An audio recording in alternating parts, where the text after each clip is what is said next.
Quiero darte la bienvenida nuevamente a nuestro curso bíblico Plan de Dios, su mayor regalo. Para mí es más que un privilegio estar aquí con ustedes, pudiendo compartir la palabra de Dios. Espero que pueda ser de muchísima bendición para tu vida.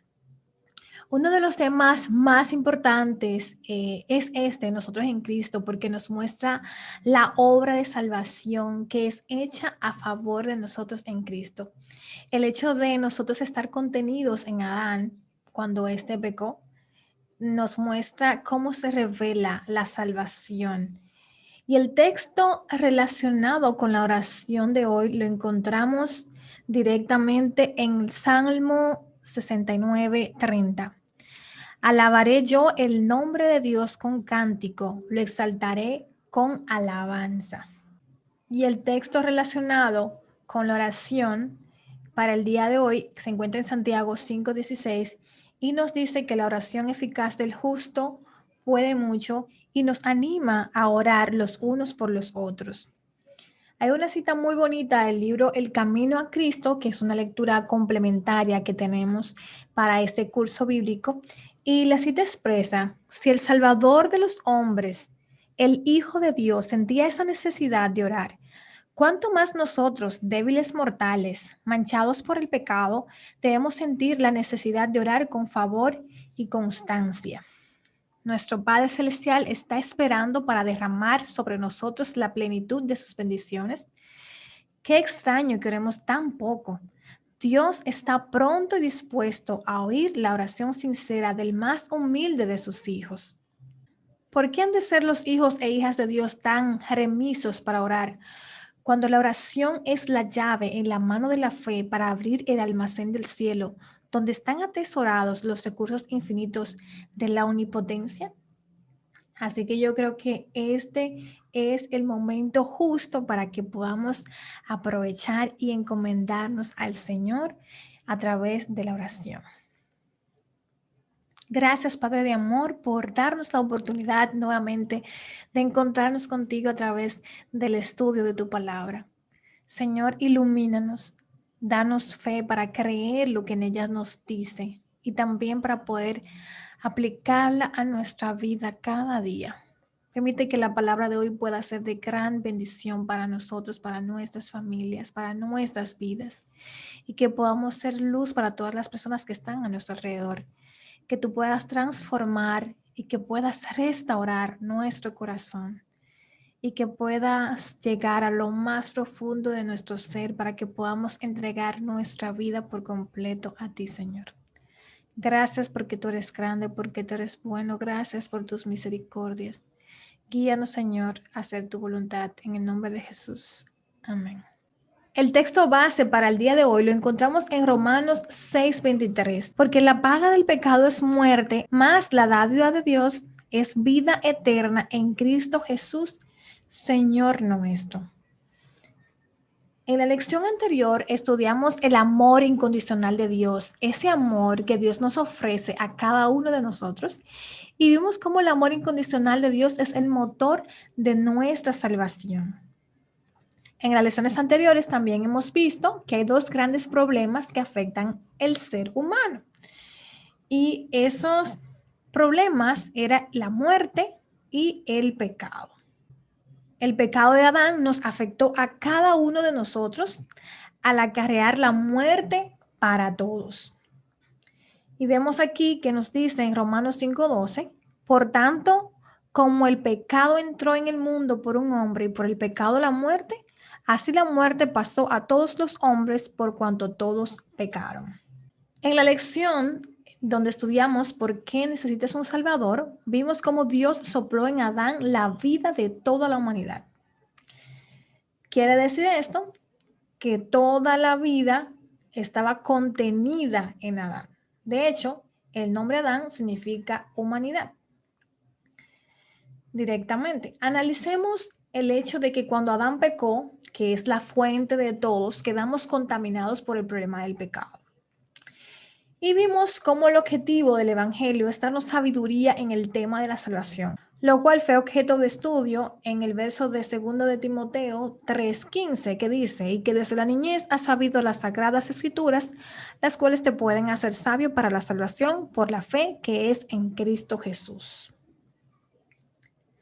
El texto declara que alcanzamos la salvación por medio de la fe, la cual también es un don o un regalo de Dios. En Efesios 2:8 nos dice, porque por gracia sois salvos por medio de la fe, y esto no de vosotros, pues es don de Dios. Esta salvación no depende de nuestras buenas obras o de nuestra justicia, sino del amor incondicional, que es el amor ágape, que estudiamos eso anteriormente, de Dios por nosotros. El amor fue el objeto de nuestra salvación y es el motor de nuestra redención. En Juan 3:16 declara, porque de tal manera amó Dios al mundo que ha dado a su Hijo unigénito para que todo aquel que en él cree no se pierda, mas tenga vida eterna. Dios nos puso en la misma condición que a Cristo. Él no está discriminando como Él comparte su amor por todos nosotros. Dios nos amó aún siendo sus enemigos. Dios nos está tratando al mismo nivel de Cristo como explican estos versículos. También Efesios declara más del amor incondicional de Cristo.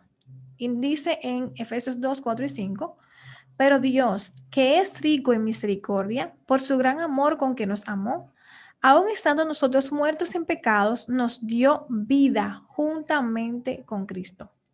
Por gracia sois salvos, pero cuando se manifestó la bondad de Dios, nuestro Salvador, y su gran amor para con los hombres, nos salvó, no por obras de justicia que nosotros hubiéramos hecho, sino por su misericordia. Vemos aquí cómo Tito hace eco de lo que es el amor de Dios, de cómo ese amor de Dios es la base para nuestra salvación. Al estudiar este tema también nos damos cuenta de una comprensión equivocada del amor, conduce a una comprensión equivocada del Evangelio. Vemos una tabla también con los diferentes tipos de amor y también los diferentes tipos de evangelios. El evangelio eros, que se basa en la salvación por obras, donde el hombre tiene que hacer todo para salvarse. En el evangelio caritas se basa en la salvación por fe y obra, donde el hombre hace algo y Dios hace la otra parte. Pero el verdadero evangelio es el evangelio que tiene el amor ágape, donde la salvación viene solo por gracia. Solamente Dios puede salvar al hombre. En este tema de nosotros en Cristo, directamente Dios selecciona al apóstol Pablo para revelar toda la estructura del plan de salvación. Y lo podemos ver a través de todos sus escritos. El apóstol Pablo utiliza una frase clave para explicar todo lo que Dios ha hecho en el plan de salvación en Cristo. El motivo en Cristo es el centro de la explicación del apóstol Pablo en el Evangelio. Y todo lo que Dios ha hecho por nosotros lo hace directamente en Cristo. Si se eliminara de sus escritos la frase en Cristo, muy poco quedaría de la exposición del apóstol Pablo del Evangelio. Veamos algunos versos donde el apóstol Pablo emplea esta expresión. Lo vemos en Efesios 4:32 y dice, antes sed benignos unos con otros, misericordiosos, perdonándoos unos a otros como Dios también os perdonó a vosotros en Cristo. Filipenses 3:14 dice, prosigo a la meta, al premio del supremo llamamiento de Dios en Cristo Jesús. Efesios 3:11 y 12 dice, conforme al propósito eterno que hizo en Cristo Jesús, nuestro Señor, en quien tenemos seguridad y acceso con confianza por medio de la fe en Él. Y 2 de Corintios 5:17, de modo que si alguno está en Cristo, nueva criatura es. También puedes estudiar algunos otros versos donde se encuentra la frase en Cristo. Lo vemos en Romanos 6:23, en 2 de Corintios 1:21, Romanos 8:39 y Romanos 8:1. El apóstol Pablo presenta dos estados en los cuales se encuentra la humanidad, en Adán o en Cristo.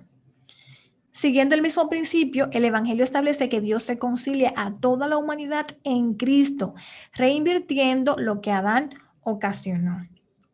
Vemos en Primera de Corintios 15, 21 y 22, porque por cuanto la muerte entró por un hombre, también por un hombre la resurrección de los muertos.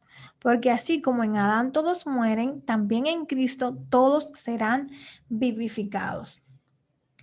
En la carta a los hebreos nos muestra cómo funciona el principio de la solidaridad bíblica, que es un principio que vamos a estar estudiando en esta lección, lo cual es importante entender para poder también comprender lo que es el plan de salvación y su muerte en la cruz. ¿Cuál es ese milagro? ¿Cuál es ese trabajo que hace la cruz de Cristo en nuestra vida?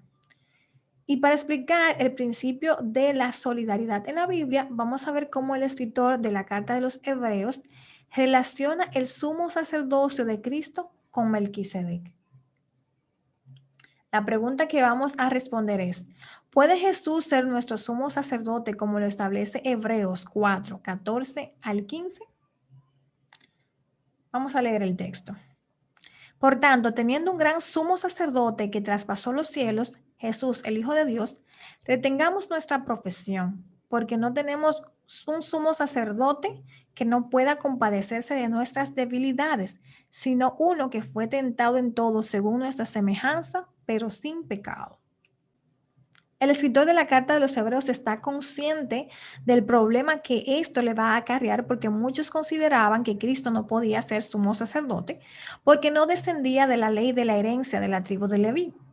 De todos modos, en Génesis 14 podemos estudiar el encuentro que tuvo Abraham con el sumo sacerdote Melquisedec.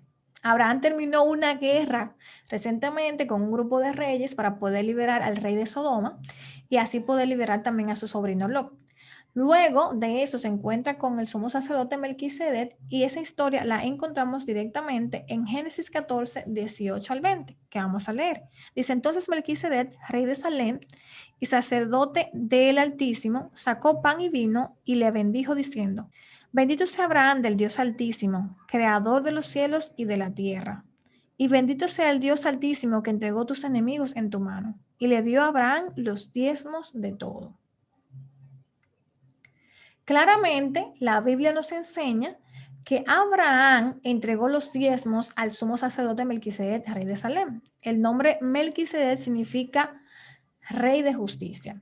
Quiere decir que Melquisedec es un símbolo de un rey de justicia que gobierna la ciudad de paz. Por otro lado, vemos en Números 18, 26 al 28, encontramos que Dios estableció el sistema de los diezmos y ofrendas de la siguiente manera. Son 11 tribus de Israel de forma tal que los levitas iban a sostener a las demás tribus. Las 11 tribus de Israel debían sostener a los levitas con los diezmos. Es decir, que la tribu de Leví no recibió heredad. Quiere decir que ellos se iban a sostener de los diezmos ofrecidos por las 11 tribus. Vamos a leer eso directamente en los siguientes textos. Número 18, 26 al 28. Así hablarás a los levitas y les dirás, cuando toméis de los hijos de Israel los diezmos que os he dado de ellos por vuestra heredad, vosotros presentaréis de ellos en ofrenda merecida a Jehová, el diezmo de los diezmos, y se os contará vuestra ofrenda como grano de la era y como producto del lagar. Así ofreceréis también vosotros ofrenda a Jehová de todos vuestros diezmos que recibáis a los hijos de Israel, y daréis de ellos la ofrenda de Jehová al sacerdote Aarón. Como pudimos ver, los levitas a su vez debían apartar el diezmo para sostener al sumo sacerdote. Tanto el sumo sacerdote Aarón como los levitas descendían de la tribu de Leví. Leví era uno de los 12 hijos de Jacob, nieto de Isaac y bisnieto de Abraham. El escritor de los Hebreos, así como Lucas, Mateo, señalan que Jesús desciende de la tribu de Judá. Vamos a ver lo que dice Hebreos 7:14. Porque manifiesto es que nuestro Señor vino de la tribu de Judá, de la cual nada habló Moisés tocante al sacerdocio. El escritor de los Hebreos entiende claramente que Jesús desciende de la tribu de Judá y lo expone directamente aquí en Hebreos 7:14. Los hebreos entendían que Cristo no debía recibir el título de sumo sacerdote debido a que Cristo pertenecía a la tribu de Judá y el sumo sacerdocio Dios se lo asignó a Aarón de la tribu de Leví, es decir, que estaba en una tribu que no le correspondía lo que tenía que ver con el sacerdocio. Aplicando el principio de solidaridad, el escritor de la carta a los hebreos pasa ahora a demostrar que Cristo es sumo sacerdote del orden del Melquisedec. La gran pregunta viene ahora, ¿dónde se le pregunta al autor del libro de los hebreos? Espérate un momento, no es Leví que paga los diezmos a Melquisedec. Quien pagó los diezmos a Melquisedec es Abraham. Y el escritor de la carta de los hebreos dice, es correcto, pero Leví estaba en los lomos de Abraham cuando Abraham pagó el diezmo a Melquisedec. Dicho de otra manera, Leví estaba todavía en los espermatozoides de Abraham. Todavía Leví no existía, pero estaba contenido en Abraham cuando él pagó los diezmos a Melquisedec. Leví pagó los diezmos a Melquisedec en Abraham, aplicando el principio de la solidaridad. El escritor de las cartas de los hebreos dice, si Leví pagó los diezmos a Melquisedec cuando estaba contenido en Abraham, en realidad Abraham fue quien pagó los diezmos, pero Leví estaba en Abraham cuando éste pagó los diezmos. El escritor de los hebreos aplica una profecía acerca de Cristo en Salmo 110. Jehová dijo a mi Señor, siéntate a mi diestra hasta que ponga a tus enemigos por estrado de tus pies. Jehová enviará desde Sion la vara de tu poder. Domina en medio de tus enemigos. Juró Jehová y no se arrepentirá. Tú eres sacerdote para siempre según el orden de Melquisedec. Entonces, aplicando ese principio de la solidaridad, el escritor de los Hebreos dice, Cristo, tú eres sacerdote según el orden de Melquisedec. Hebreos 7 establece que Leví pagó los diezmos a Melquisedec, por lo tanto, es un sacerdote de rango menor a Melquisedec. Lo cierto es, tal y como leímos en Génesis 14, 18 al 20, que el que pagó los diezmos a Melquisedec fue Abraham. En Hebreos 7, 1 al 4 también lo confirma. Vamos a ver el texto. Hebreos 7, 1 al 4 dice, porque este Melquisedec, rey de Salem, sacerdote del Dios Altísimo, que salió a recibir a Abraham, que volvía de la derrota de los reyes, y le bendijo, a quien asimismo dio a Abraham los diezmos de todo, cuyo nombre significa primeramente rey de justicia y también rey de Salem. Esto es rey de paz, sin padre, sin madre, sin genealogía, que ni tiene principio de días ni fin de días, sino hecho semejante al Hijo de Dios, permanece sacerdote para siempre. Considerad pues cuán grande era este, a quien aún Abraham, el patriarca, dio diezmos del botín. Lo que explicábamos anteriormente, dicho de otra forma, Leví pagó los diezmos a Melquisedec directamente en Abraham. La Biblia señala que en orden de calificar a Cristo para ser legalmente nuestro Salvador, Dios unió en primer lugar la vida divina de su Hijo con nuestra vida corporal, condenada y necesitada de redención. Es a través de esta unión que Cristo calificó para ser nuestro representante y sustituto. Luego, por su vida perfecta y muerte sacrificial, Él satisface todas las demandas de la ley en nuestro nombre y, por tanto, cambia nuestro estado legal de condenación a justificación. En Cristo Dios ha dado a la humanidad una nueva historia que nos califica plenamente para el cielo. Y yo pienso que esta es la increíble buena nueva del Evangelio, porque en 1 Corintios 1:30 establece cómo los creyentes se encuentran en Cristo. Así como Leví se encontraba en Abraham, nosotros nos fuimos colocados en Adán cuando él fue creado. Así que toda la humanidad estaba contenida dentro de Adán en el momento en que él peca.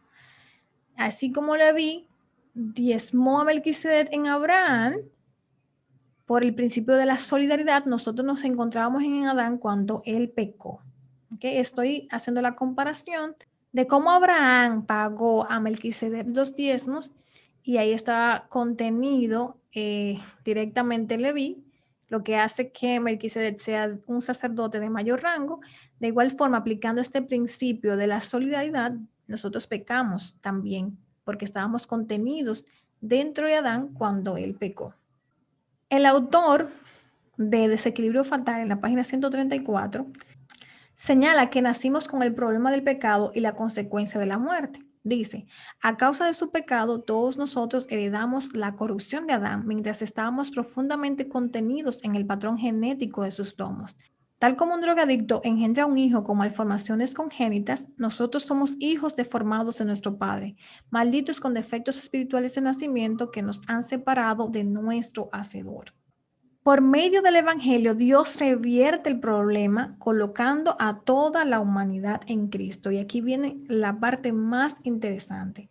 Vamos a hacer un resumen de lo que hemos estudiado hasta ahora. Presentado de otra forma, aprendimos que Dios hizo al hombre del polvo de la tierra y que Dios sopló la vida de toda la humanidad en Adán, ¿cierto? Es la razón de por qué Dios tomó de Adán la vida con la cual creó a Eva. Cuando la fuente pecó, toda la vida en Adán se contaminó con el pecado. Y ahora Dios envía la verdadera fuente de la vida, es decir, a Cristo, y coloca a toda la humanidad en Cristo. En 2 Corintios 5, 18 y 19 presenta este proceso como el acto de Dios de reconciliarse con nosotros en Cristo. Vamos a leer esos versículos.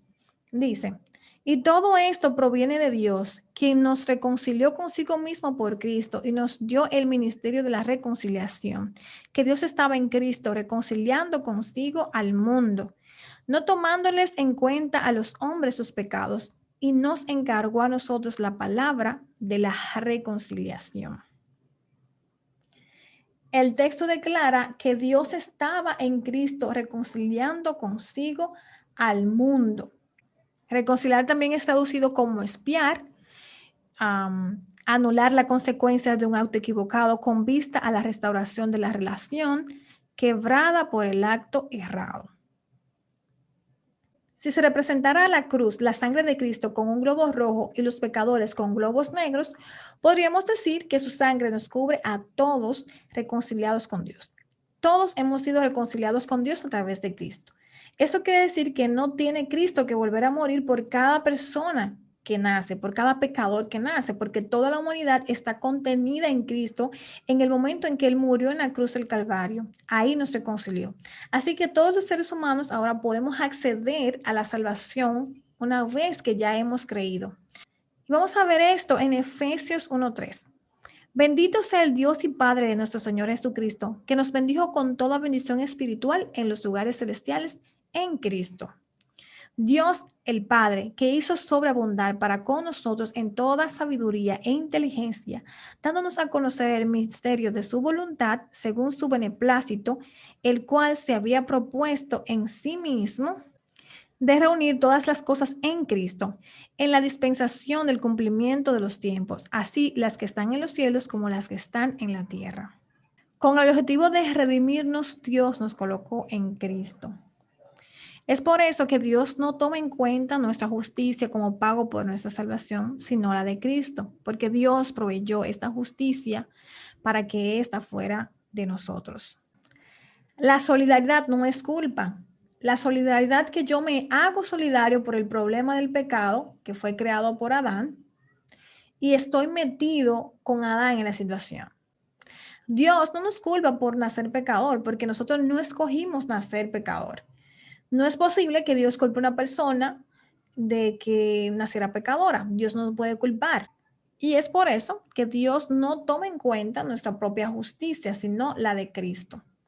Dios está demostrando ser justo al resolver nuestro problema que nosotros no escogimos, sino que por la solidaridad nos comprometemos con Adán y Dios provee la salvación y todo eso. Lo hermoso es que Dios lo hace porque Dios nos ama. En 1 Corintios 15:26 vamos a analizar este principio de la solidaridad y dice, porque por cuanto la muerte entró por un hombre, también por un hombre la resurrección de los muertos, porque así como en Adán todos mueren, vamos a esto claramente, en Cristo todos serán vivificados. Es decir, que morimos en Adán, pero en Cristo tenemos vida y vida eterna. A la luz de las escrituras solamente tenemos dos sillas donde sentarnos, en la silla de Cristo o la silla de Adán. En la silla de Adán vamos a encontrar la muerte eterna, pero en la silla de Cristo vamos a encontrar la vida eterna. Realmente no existe, porque hay mucha gente que se quieren pasar de listo y dice, bueno, me voy a sentar en el medio de las dos sillas. No, no puedes hacer eso. Tienes que elegir o la vida eterna o la muerte eterna. Cuando Adán y Eva pecaron, Dios lo colocó en Cristo. Vamos a analizar en Génesis 3:21. Y Jehová Dios hizo al hombre y a su mujer túnicas de pieles y los vistió. ¿Qué significa que Dios nos cubre de pieles de animales? Significa que Dios hizo un sacrificio por cada uno de ellos y lo puso a ambos en los corderos. En otra palabra, Dios lo puso a Adán y a Eva en Cristo. Si comparamos la muerte de Cristo, su sacrificio, con un globo rojo oscuro, y Adán y Eva con globos negros, Adán y Eva fueron cubiertos por los corderos colocados en los corderos. Significa que Adán y Eva fueron cubiertos por la muerte de los corderos. Adán y Eva en Cristo fueron cubiertos por la justicia de los corderos.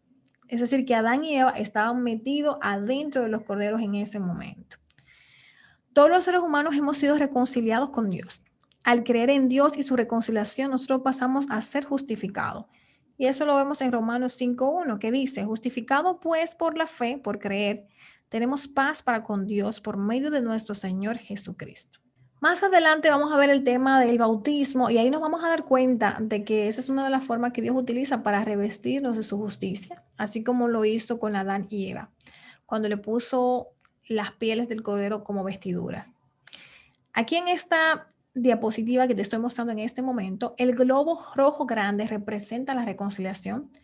Toda la humanidad ha sido reconciliada con Cristo.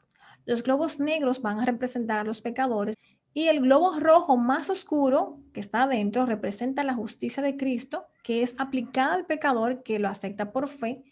Y los globos negros más pequeños representan al pecador que acepta la reconciliación y esta pasa entonces a ser justificación. En otras palabras, una vez que yo acepto la reconciliación, ahora Dios me perdona, me justifica y me aplica la reconciliación. Por medio de la cruz, Dios se reconcilia con toda la humanidad. Cuando nosotros aceptamos la reconciliación, entonces esta pasa a ser justificación. Adán y Cristo son las dos fuentes. Adán representa a la humanidad no redimida, mientras que Cristo es el prototipo o el representante de la humanidad redimida. En 1 Corintios 15:45 dice, así también está escrito, fue hecho el primer hombre Adán, alma viviente, el postrer Adán, espíritu vivificante. A la luz del Evangelio, entonces, ¿creó Dios a Adán? ¿Realmente existió Adán? De verdad que es impresionante cómo el día de hoy muchos cristianos son evolucionistas. Realmente la evolución no comulga con el Evangelio. Si venimos del mono y Adán no existió porque es una mitología sencillamente, todo el Evangelio entonces nos colapsa.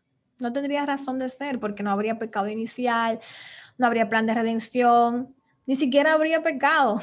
Si nosotros removiéramos los 3 primeros capítulos de la Biblia que se encuentran en Génesis, simplemente tendríamos que lanzar la Biblia a la basura porque no tiene sentido plantearse la evolución una persona que ha creído en el Evangelio, porque es contrario a las creencias cristianas, donde realmente todos venimos de Adán. Cristo es el segundo Adán que nos dio vida. Vamos a leer algunos versículos que aclaran que Adán sí existió. Romanos 5:14 dice, no obstante, reinó la muerte desde Adán hasta Moisés, aún en los que no pecaron a la manera de la transgresión de Adán, el cual es figura del que había de venir. Romanos 5:15 dice, pero el don no fue como la transgresión, porque si por la transgresión de aquel uno, Adán, murieron los muchos, abundaron mucho más para los muchos la gracia y el don de Dios por la gracia de un hombre, Jesucristo. Y el 17 dice, pues, si por la transgresión de uno solo, Adán, reinó la muerte, mucho más reinarán en vida por uno solo, Jesucristo, los que reciben la abundancia de la gracia y el don de la justicia. La estructura del Evangelio parte del pecado de Adán y el Evangelio no comulga con esa teoría. Como ustedes pueden ver, la estructura del Evangelio, donde el pecado parte de Adán, no comulga con la teoría de la evolución. Y Cristo mismo validó la existencia de Adán y Eva, así como su creación. Lo vimos en Mateo 19:1-3, que dice, y aconteció que cuando Jesús terminó estas palabras, entonces vinieron a él los fariseos tentándole y diciéndole, ¿es lícito al hombre repudiar a su mujer por cualquier causa? Y él le respondió, ¿no habéis leído que el que los hizo al principio, varón y hembra, los hizo y dijo, por esto el hombre dejará padre y madre y se unirá a su mujer y los dos serán una sola carne? Entonces vemos aquí a Jesús que está directamente validando la creación. Por eso no entendemos como algunos líderes religiosos están a favor de la evolución. De acuerdo con la Biblia, Cristo es un tipo de Adán, un segundo Adán que nos dio vida. En Romanos 5:18 dice, así que como por la transgresión de uno, Adán, vino la condenación a todos los hombres, es decir, que por Adán vino la transgresión, vino la condenación de la humanidad. Como podemos ver, Hechos 17:26 señala que la raza humana es la multiplicación de la vida de Adán. Dice, y de una sangre ha hecho todo el linaje de los hombres para que habiten sobre toda la faz de la tierra y les ha prefijado el orden de los tiempos y los límites de su habitación. Todos heredamos una vida que ha pecado y por tanto estamos condenados a muerte. Podemos darnos cuenta que a partir del pecado de Adán, cada uno de nosotros nace a imagen y semejanza de Adán, el que es pecador. Génesis 5:13 dice, el día en que creó Dios al hombre, a semejanza de Dios lo hizo. Varón y hembra los creó y los bendijo y llamó el nombre de ellos Adán, el día en que fueron creados. Y vivió Adán 130 años y engendró a un hijo a su semejanza conforme a su imagen y llamó su nombre Set. Como puedes ver, Dios creó al hombre a imagen de Dios, pero todo el que nace, nace a imagen de Adán, que es pecador, como directamente su hijo, que fue nacido y engendrado a imagen de Adán. Dios realmente no nos responsabiliza por el pecado de Adán.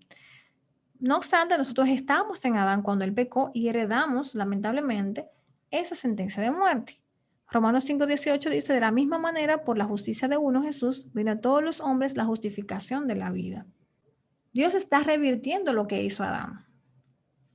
Así como todos morimos porque todos hemos pecado en Adán, así también Dios hizo posible para todos el obedecer en Cristo y estar justificado a vida en Él. Sin embargo, lo que Dios ha obtenido para la humanidad en Cristo es un regalo gratuito. Como todo regalo, no podemos disfrutar de Él hasta que lo recibimos, en este caso por la fe, por creer.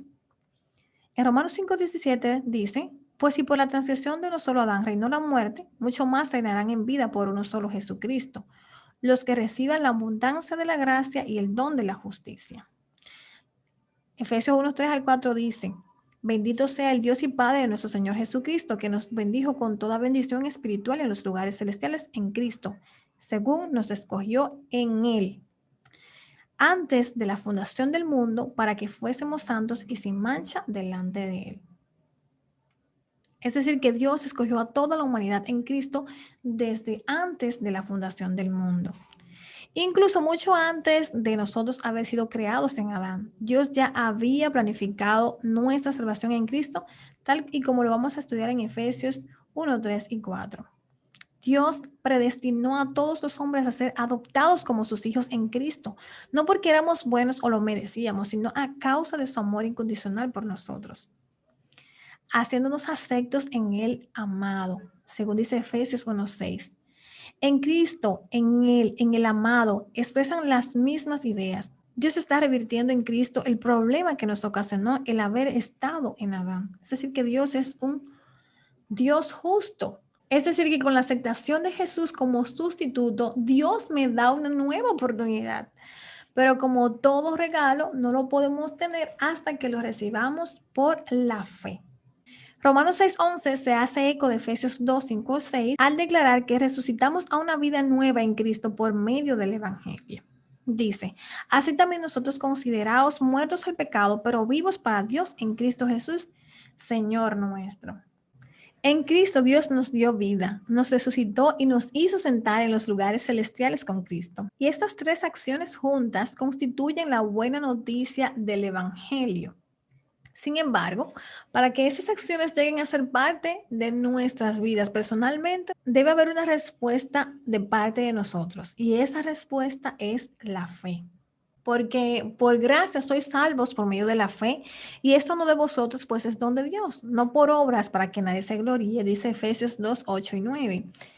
Pero ahora en Cristo Jesús, vosotros que en otro tiempo estabais lejos, habéis sido hechos cercanos por la sangre de Cristo. La salvación la recibimos solo por gracia, Hay personas que han tratado por años de ser buenos, cuando ya las escrituras nos han declarado que Él ha provisto la salvación en Cristo. Lo que debo hacer ahora es aceptar a Cristo y vivir una vida plena en Él, es decir, tener una relación con Dios. Aquí el protagonista del Evangelio es Cristo, no nosotros.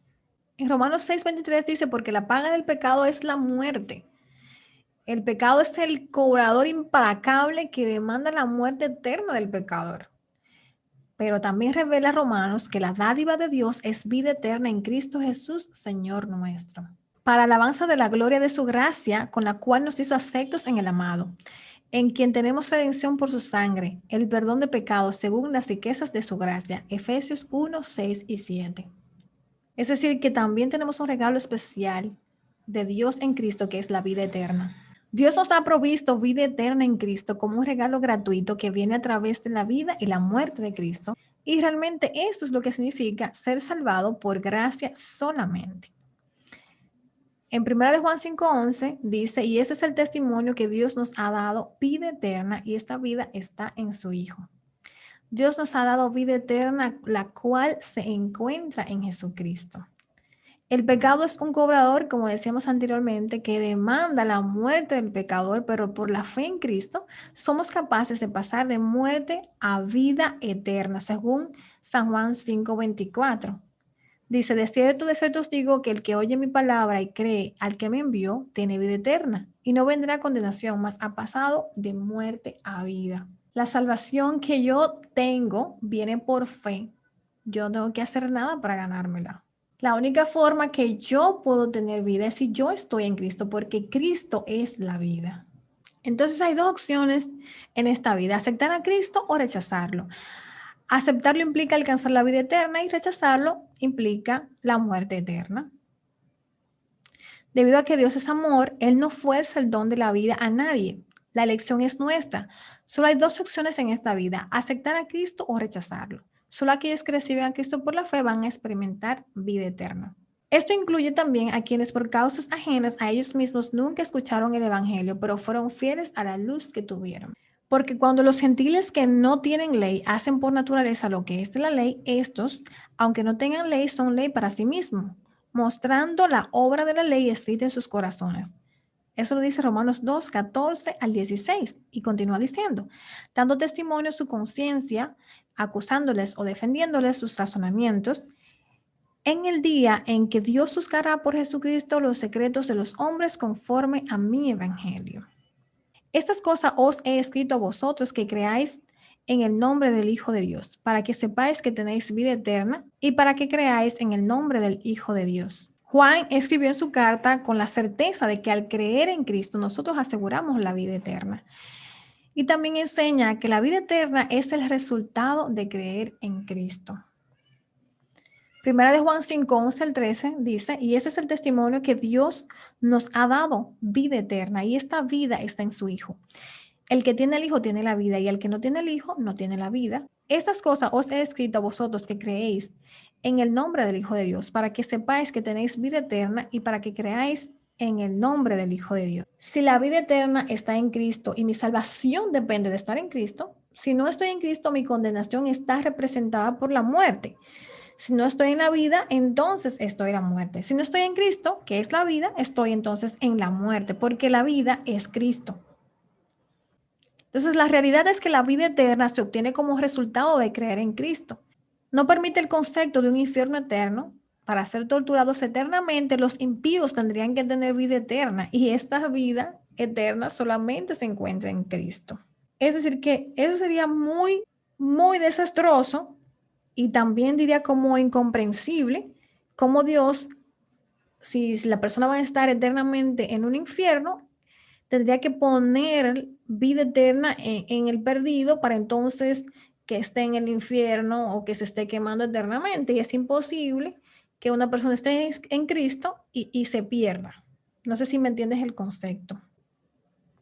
Entonces allí tendríamos una contradicción a la luz del Evangelio. Si la vida eterna Dios la ofrece a los que creen en su Hijo y no a los que no creen, ¿cómo los que no creen pueden ser torturados eternamente sin vida eterna? Eso es imposible. Las personas entienden que Dios castiga a los pecadores por pecar. Sin embargo, A los pecadores que pecan y están perdidos, Dios lo está llamando a la salvación por el Evangelio. Y lo único que tienen que hacer es aceptar el llamado.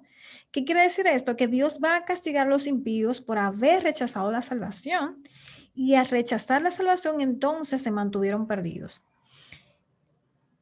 Es el rechazo a la salvación lo que mantiene a las personas en el pecado.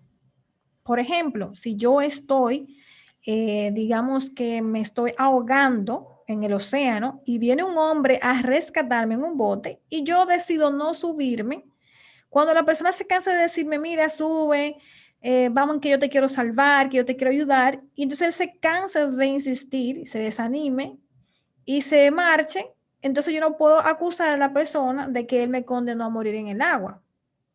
Y eso es lo mismo que sucede en el mundo cristiano, donde mucha gente piensa que Dios va a castigar al pecador por perderse, cuando realmente nosotros ya estamos siendo castigados desde el principio. Lo que Dios está haciendo ahora es llamándote al arrepentimiento. Y entonces, si tú lo rechazas, ya tienes tu condena. Un desconocimiento destructurado de la salvación puede provocar un estilo de vida donde tú tengas miedo, tengas temor, que vivas bajo maldición, que sientas que Dios te está castigando, que Dios quiere lo peor de ti, cuando realmente Dios quiere salvarte por amor. Ya Dios pagó ese precio de la redención. Dios tomó a Cristo para redimir a los pecadores que éramos enemigos de Él. Entonces, pensar que Dios está castigando al pecador por pecar, yo pienso que es distorsionar el plan de salvación y sobre todo el carácter de Dios, que es amor. Sí habrá un infierno, pero no será para siempre, y este va a eliminar a los pecadores que no aceptaron la salvación y a los ángeles malos, así también como el pecado. En Juan 1:12 dice, mas a todos los que le recibieron, a los que creen en su nombre, les dio potestad de ser hechos hijos de Dios. Primera de Juan 3:1-2 dice, mirad cuál amor nos ha dado el Padre para que seamos llamados hijos de Dios. Por esto el mundo no nos conoce porque no le conoció a Él. Amados, ahora somos hijos de Dios y aún no se ha manifestado lo que hemos de ser, pero sabemos que cuando Él se manifieste seremos semejantes a Él porque le veremos tal como Él es. Pues todos sois hijos de Dios por la fe en Cristo Jesús, porque todos los que habéis sido bautizados en Cristo, de Cristo estáis revestidos. Nosotros por creer en Cristo llegamos a ser hijos de Dios. Juan 5:24 dice, de cierto os digo que el que oye mi palabra y cree en el que me envió tiene vida eterna y no vendrá condenación, mas ha pasado de muerte a vida. Romanos 8:1 dice, pues ahora ninguna condenación hay para los que están en Cristo Jesús, los que no andan conforme a la carne, sino conforme al Espíritu. Al nosotros creer en Jesús y aceptarlo como nuestro Salvador, pasamos de un estado de condenación a vida eterna. Segunda de Corintios 5:17 dice, de modo que si alguno está en Cristo, nueva criatura es. Las cosas viejas pasaron y aquí todas son hechas nuevas. Cuando nosotros aceptamos la justicia de Cristo, venimos a ser una nueva criatura, una nueva creación. Por tanto, no te avergüences de dar testimonio de nuestro Señor, ni de mí, preso suyo, sino participa de las aflicciones por el Evangelio según el poder de Dios, quien nos salvó y nos llamó con llamamiento santo, no conforme a nuestras obras, sino según el propósito suyo y la gracia que nos fue dada en Cristo Jesús antes de los tiempos de los siglos, pero ahora ha sido manifestada por la aparición de nuestro Señor Jesucristo, el cual quitó la muerte y sacó a la luz la vida y la inmortalidad por el Evangelio. Eso lo leemos en 2 de Timoteo 1:8-10. Es decir, que Cristo quitó la muerte y sacó a la luz la vida eterna. Qué hermoso este mensaje especial que Dios tiene para nosotros. En Marcos 16:15-16 dice, y les dijo, id por todo el mundo y predicad el evangelio a toda criatura, y el que creyere y fuere bautizado será salvo, mas el que no creyere será condenado. Nuestra única esperanza de salvación es creer en Cristo y ser bautizados en Él. Ahora te quiero contar una historia, ya estamos terminando, quiero contarte una historia de vida o muerte. ¿Alguna vez te has encontrado en una situación donde tu vida estaba en peligro? Bueno, por ejemplo, has estado volando y has tenido turbulencia y quisiste no estar en el avión y encontrarte en tierra. A mí me ha pasado, de hecho he viajado a muchísimos países y me ha pasado en múltiples ocasiones donde hay turbulencia. A principios, cuando no son tan fuertes, no piensas nada, pero cada vez que tú te subes a un avión, por lo menos en mi caso, oro por mi familia, oro por mí, por todos y pido perdón por todo porque no sé si voy a llegar al otro lado. No sé si te pasa a ti también lo mismo. Te voy a contar la historia de un amigo que hace unos años experimentó esos momentos difíciles en su vida. Él estaba en un avión, iba de Perú a Estados Unidos y estaba ahí unas 4 horas en pura turbulencia. En ese momento, durante el vuelo, todos los motores se apagaron y el avión cayó libremente unos 2.000 pies en medio de los gritos de los pasajeros. Imagínate todo ese estrés y ese miedo que tenía toda la gente, el pánico se apoderó de todos en el avión, de toda la tripulación y también los pasajeros que se encontraban en este vuelo, porque estaban en peligro de muerte. Todos estaban en peligro de muerte. En ese momento, mi amigo podía ofrecer todo lo que tenía para cambiar su posición de muerte en el avión a vida en la tierra. Hoy los seres humanos, como puedes ver, le dan más importancia a un riesgo de muerte física que al riesgo de la muerte eterna.